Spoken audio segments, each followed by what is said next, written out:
Happy Tuesday to you, and thanks for joining us on this edition of WLBT Plus's Digital News Desk Update. I'm CJ LeMaster, lead investigative reporter for WLBT, and your host each and every weekday at 1 o'clock. Thanks to everybody that's watching us on Facebook right now and on YouTube, also our OTT platform and our web apps as well. We have a lot of news to get to today, so let's just jump right into it. We have basically a story that we've been following for you since the beginning. Daniel Callahan will spend the rest of his life behind bars. That is the sentence that he got yesterday on state charges right here in Mississippi for a murder and abduction case that crossed state lines. Now, Callahan pleaded guilty to 1 count of capital murder, 2 counts of sexual battery, and 2 counts of kidnapping. He admitted to killing Callie Burnett in Louisiana and then kidnapping her 2 young daughters.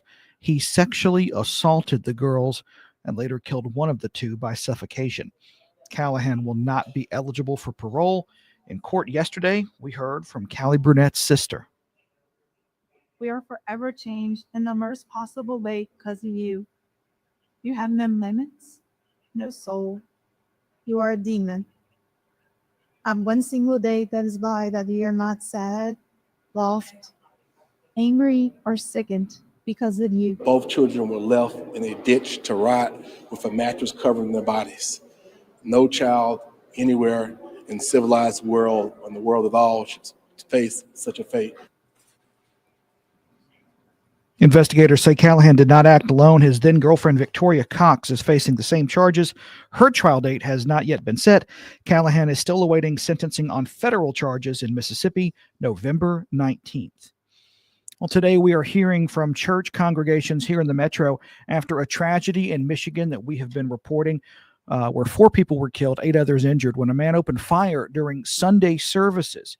Now, Pastor Jesse Horton of Emmanuel Missionary Baptist Church, if I can get the clip here, I apologize, y'all. This is Pastor Jesse Horton here. He's Emmanuel Missionary Baptist Church in South Jackson, says he's heartbroken about the shooting. Police say an ex-Marine crashed his pickup truck into a Mormon church north of Detroit, began shooting, and then set fire to the building. He was killed by responding officers. Pastor Horton fears the crime may have been politically motivated. The church is really now a main target. And in the word of God, it teaches us before the end of time, we would be the enemies to the world. And we see that happening now, where the church used to turn people's lives around from evil to good. Now the church is being attacked really for the good that we do teach. Horton says there's a security team at his church ready to respond to any situation that may arise. He says they're in place every time the doors are open, and he says guns are not allowed inside the church building. The state's health department is reporting an infant in the state has died from pertussis. That's also known as whooping cough. Now, the child was under 2 months old, not old enough to be vaccinated. There have been 115 reported pertussis cases in Mississippi so far this year, which is more than double the 49 cases that are reported last year. Here's more now from the state health officer, Dr. Daniel Edney. Mississippi, as you know, scores very high with our rate of vaccination for our infants and school-age children, but we don't score nearly as well with adults. So our concern is that adult Mississippians are not maintaining their pertussis immunity, which puts our babies at risk. So that's why we're putting out the call for all of us, please, every 10 years, get your booster to protect us from tetanus, diphtheria, and pertussis. Dr. Edney says vaccinations are the most effective way to protect against pertussis. You should also avoid contact with infants or immunocompromised people if you're not feeling well. Another claim has been filed against Jackson Water. Tony Little, the owner of Blossom Apartments, filed a counterclaim against the utility and Ted Hennepin for things like negligence, breach of contract, and violation of due process rights. The claim was filed along with Little's answer to the suit Hennepin filed against him in late August after the complex failed to pay more than $400,000 in past due amounts. Little is seeking actual damages, including compensation for overpayments made due to billing errors. Well, the federal government could shut down unless Congress reaches an agreement by 11 o'clock tonight, Jackson time.